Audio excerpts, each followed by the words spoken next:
હરે Krishna. કૃષ્ણાસ cuisine ગુજરાતીમાં આપનું હાર્દિક સ્વાગત છે. આજે આપણે ઠાકોરજી માટે એક નવી જ સામગ્રી બનાવવા જઈ રહ્યા છીએ.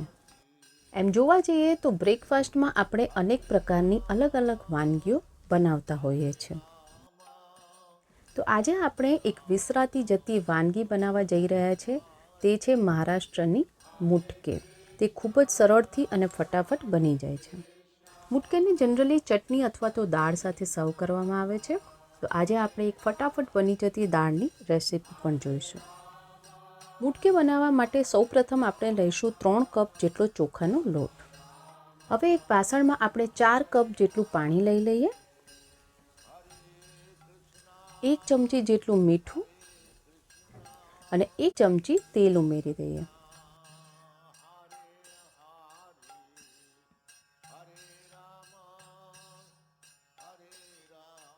બધું મિક્સ કરી લેવાનું છે અને મીડિયમ તાપે પાણીને ગરમ કરી લેવાનું છે. અહીંયા 3 થી 4 મિનિટમાં પાણી ઉકળી ગયું છે. હવે આપણે તેમાં ઉમેરીશું 3 કપ જેટલો ચોખાનો લોટ. બધું જ સરસ રીતે મિક્સ કરી લેવાનું છે. હવે આ રીતે તેને સતત હલાવતા રહેવાનું છે. થોડા એમાં ગાંઠા પડશે પણ વાંધો નથી.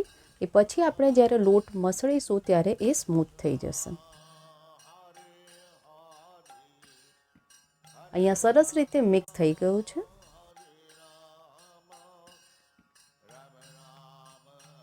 હવે સ્ટવ બંધ કરી દઈએ અને ઢાંકણ ઢાંકીને એને 15 મિનિટ માટે રાખી દેવાનું છે. એની સાથે સર્વ કરવામાં આવતી દાળ બનાવી લઈએ. કુકરમાં આપણે અડધો કપ જેટલી મગની દાળ લેવાની છે. પાણી ઉમેરી અને દાળને એક વખત ધોઈ લઈએ.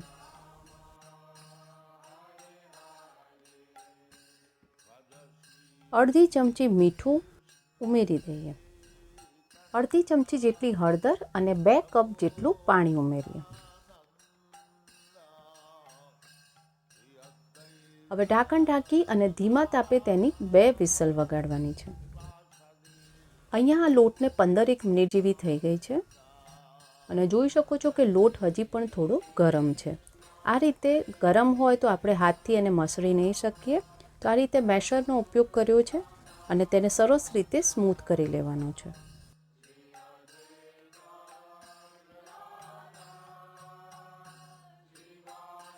અને આમાં ધ્યાન એ રાખવાનું છે કે જ્યારે લોટ થોડો નવસેકો હોય કે ગરમ હોય ત્યારે જ આ રીતે તેને મિક્સ કરી લેવાનો છે. લોટ સ્મૂથ કરી લીધો છે. હવે તેમાં સ્વાદ મુજબ મીઠું ઉમેરીએ અને અડધી ચમચી જેટલી હળદર. 1 ટેબલસ્પૂન જેટલી લીલા મરચાંની પેસ્ટ. 1 ટેબલસ્પૂન જેટલું છીણેલું આદું. મુઠ્ઠી ભરી અને સમારેલી કોથમીર. અડધો કપ જેટલા તાજા લીલા વટાણા. બધું જ સરસ રીતે મિક્સ કરી લઈએ. અને આ રેસીપી એટલે કે મુટકે બનાવવા માટે આપણે તાજા જ વટાણાનો ઉપયોગ કરવાનો છે. ફ્રોઝન વટાણા આમાં વાપરવાના નથી.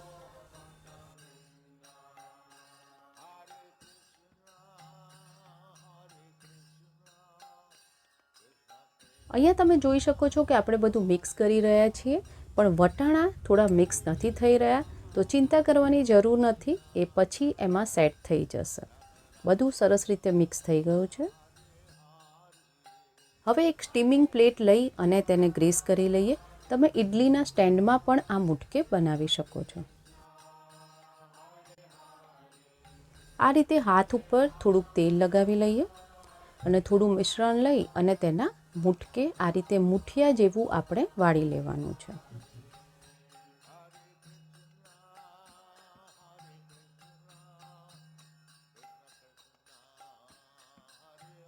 અત્યારે તમે જોઈ શકો છો કે વટાણા આપણે જ્યારે મુટકે વાળીએ છીએ ત્યારે તેમાં જ સારી રીતે સેટ થઈ જાય છે. આ રીતે બધા જ મુટકે વાળી લેવાના છે. હવે સ્ટીમ કરી લઈએ. અહીંયા ઇડલીના સ્ટેન્ડમાં પાણી ગરમ કરી લીધું છે. બંને પ્લેટ આપણે તેમાં રાખી દઈએ. હવે 20 મિનિટ માટે મીડિયમ ફ્લેમ ઉપર તેને સ્ટીમ કરી લઈએ. અહીંયા 2 વિસલ વાગી અને દાળનું કુકર ઠંડુ થઈ ગયું છે. ચાલો ચેક કરી લઈએ.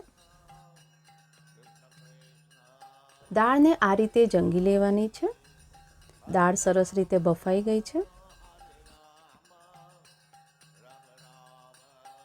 હવે તેમાં 2.5 કપ જેટલું પાણી ઉમેરી દઈએ અને ફરીથી તેને મિક્સ કરી લઈએ.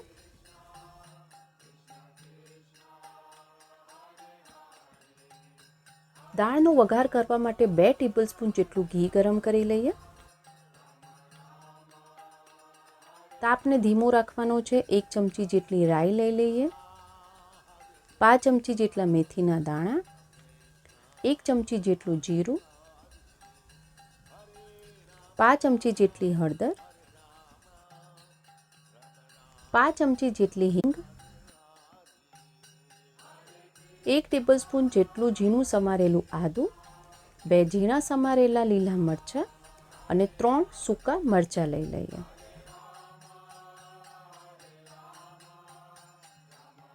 બધું જ સરસ રીતે મિક્સ કરી અને તેને સાંતળવા દઈએ.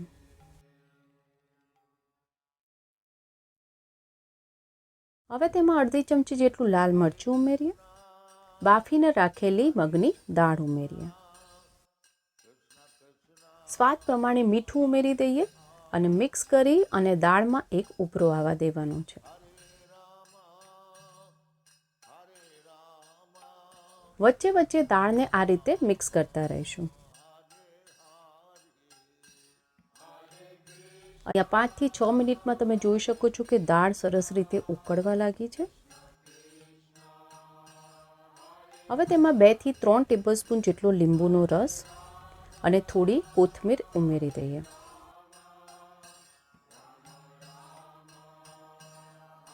મિક્સ કરી લઈએ.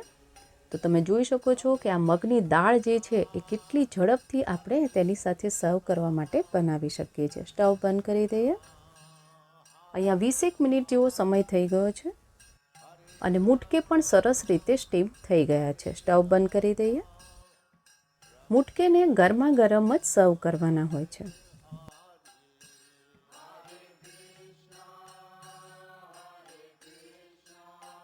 તેની સાથે મગની દાળ સર્વ કરીએ.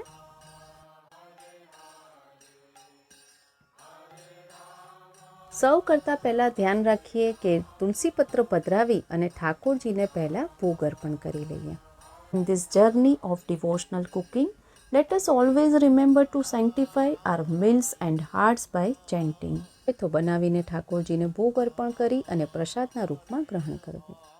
જો તમને આવી પ્રસાદની રેસિપીઝ પસંદ આવતી હોય તો લાઇક, શેર, સબસ્ક્રાઇબ કરો અને બાજુમાં આપેલ બેલ આઇકોન પર ક્લિક કરો જેથી પ્રસાદની રેસિપીઝ તમને મળતી રહે. આવો સાથે મળીને જપીએ હરે કૃષ્ણ, કૃષ્ણ કૃષ્ણ, હરે હરે, હરે રામ, રામ રામ, હરે હરે.